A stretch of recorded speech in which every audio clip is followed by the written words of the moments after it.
C'est la 4e cause de décès dans les pays développés. Dans le monde, on compte près de 200 millions de diabétiques, puisque c'est de cela dont il s'agit. 90% souffrant d'un diabète de type 2, et ils devraient être 2 fois plus nombreux d'ici 25 ans. En France, environ 2 millions de personnes sont traitées pour ce type de diabète, mais beaucoup d'autres ignorent encore leur maladie. Et cette hausse se voit surtout donc pour ce diabète de type 2 qu'on appelle également le diabète sucré, le diabète gras ou encore le diabète de la maturité. Et on parle même d'épidémie, une épidémie qui est corrélée à celle de l'obésité. 80% des diabétiques sont en effet en surpoids. Alors pourquoi parle-t-on de diabète de type 2 ? Eh bien parce que très logiquement, il y a aussi un diabète de type 1, Michel. Oui, alors pour bien comprendre, on va faire un petit peu d'anatomie parce que tout part du pancréas, qui est cet organe que l'on connaît mal et qui se trouve en plein milieu de l'abdomen. Alors le pancréas, il a 2 fonctions essentielles. Une fonction dans la digestion, puisqu'il va sécréter ce qu'on appelle le suc pancréatique, qui va passer par ce canal et arriver directement dans le duodénum et participer à la digestion. Mais aujourd'hui, on va s'intéresser à une autre de ses fonctions, qui est de sécréter des hormones. 2 types d'hormones qui sont sécrétées, vous allez le voir, sur une coupe histologique, c'est-à-dire une coupe où on voit toutes les cellules, par des îlots qu'on appelle les îlots de Langerhans. Et ce pancréas va sécréter 2 types d'hormones. Le glucagon, que vous connaissez peut-être moins, et qui est une hormone qui permet de faire monter le taux de sucre dans le sang quand on n'en a pas assez. Et l'insuline, que vous connaissez mieux, qui permet au contraire de faire baisser le taux de sucre dans le sang quand on en a trop. Eh bien, dans le diabète de type 2, c'est justement sur l'insuline qu'il y a un problème. Alors, on va effectivement bien expliquer comment marche l'insuline. En fait, quand vous mangez des aliments sucrés, qu'il s'agisse de sucre, de confiture ou d'aliments qui vont être transformés en sucre par la digestion, comme le pain ou encore les féculents, les pommes de terre, les pâtes ou le riz, eh bien, le pancréas sécrète immédiatement donc cette insuline pour permettre l'utilisation de ce sucre et éviter qu'il ne reste trop longtemps dans le sang. Du coup, ce sucre, le glucose, est transporté par le sang vers le cerveau, vers les reins, les muscles et en fait tous les tissus. Il va y être stocké.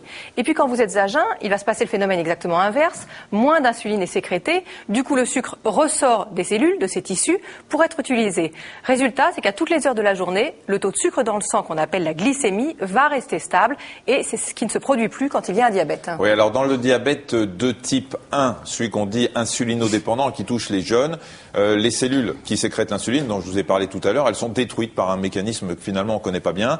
Alors quand trop de cellules sont détruites, eh bien l'organisme va très logiquement manquer d'insuline et puis il y a apparition de la maladie.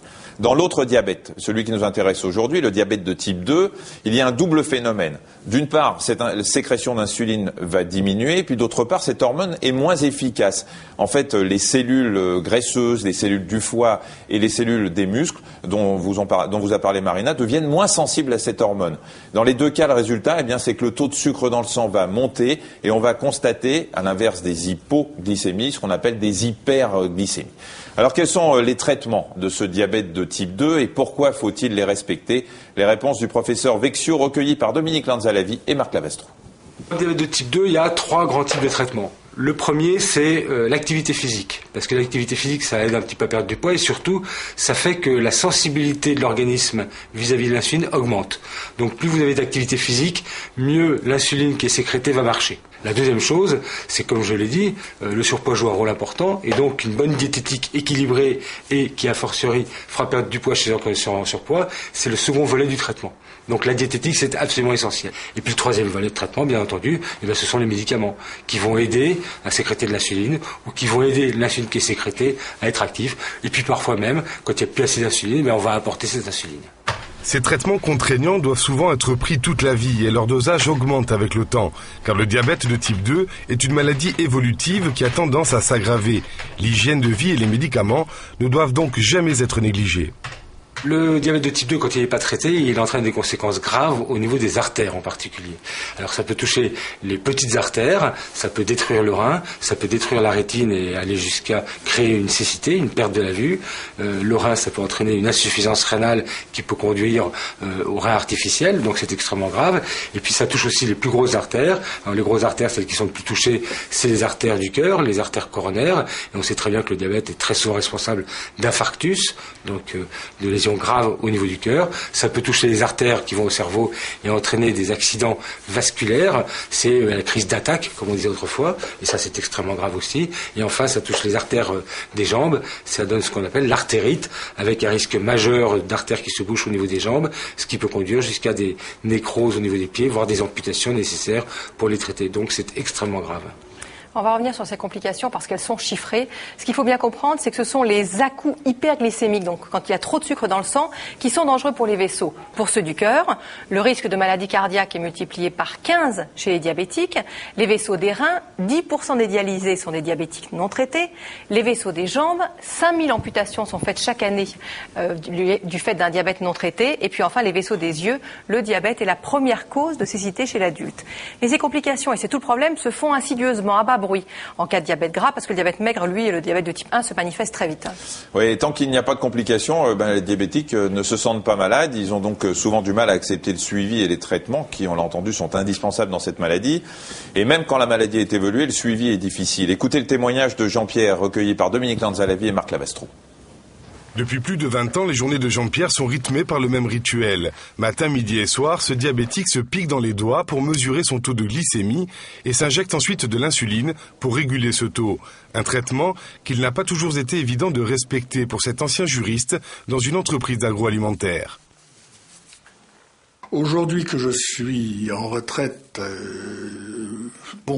c'est une contrainte très supportable, mais c'est vrai que quand on a une activité professionnelle, sortir l'appareil, faire l'analyse, se piquer, phase ultime, sont un peu plus gênants et on s'efforce quelquefois de le faire dans des conditions, pas forcément de meilleure hygiène et de façon la plus discrète possible. Avant que son diabète n'évolue, Jean-Pierre ne prenait pas d'insuline, juste des médicaments en comprimés. Mais pendant longtemps, il n'a pas accepté les règles imposées par sa maladie. Car en dehors de l'automobile, il a également une autre passion, la bonne chère. Je suis un bâtard de Normand et d'Ossalois, béarnais. Alors, le pays de la crème, le pays du Jurançon, et des cochonailles, du foie gras, de bonnes choses, en tout état de cause, ça fait un cocktail qui n'est pas forcément le meilleur ami du diabète, ou du moins à l'égard duquel le diabète se réjouit à l'avance. Et si l'on tente d'oublier le diabète, lui ne vous oublie pas. À cause du sien, Jean-Pierre souffre aujourd'hui d'une insuffisance rénale. Depuis 1 an et demi, en plus de son traitement, il est dialysé plusieurs fois par semaine. Alors se faire suivre, c'est bien, mais à condition qu'on sache qu'on est diabétique. Alors pour ça, le dépistage est bien sûr indispensable. Il est simple et fiable. Une prise de sang suffit. On va simplement mesurer le taux de sucre dans le sang, mais il faut que ce soit à jeun. Oui, effectivement. De toute façon, tout le monde doit se faire dépister à partir de 50 ans, mais doivent se faire dépister les personnes, en fait, dès 40 ans, si elles ont des parents diabétiques, une hypertension, trop de cholestérol ou trop de triglycérides, ou encore les personnes en surpoids. Et puis, les femmes qui ont donné naissance à des bébés qui pesaient plus de 4 kilos doivent également se faire dépister. Sachez qu'un examen normal n'est pas un gage à vie, donc le prélèvement doit être refait régulièrement. Et puis enfin, le diabète, du fait de l'épidémie d'obésité, on en parlait, touche des adultes de plus en plus jeunes. Du coup, les diabétologues souhaitent que soient développés des tests justement pour les jeunes. Oui, on rappelle que le taux d'enfants en surpoids est passé de 3% il y a 40 ans à plus de 16% aujourd'hui. Et puis il y a un autre espoir, une meilleure connaissance des facteurs génétiques. On sait par exemple que quand un parent est diabétique, le risque pour les descendants est de 30%, alors que celui dans la population générale est de 6%. Si les 2 parents sont diabétiques, le taux va passer à 50% et la maladie apparaît plus tôt, vers l'âge de 30-40 ans. Quant aux vrais jumeaux, si l'un est diabétique, le risque que l'autre le soit est de 90%.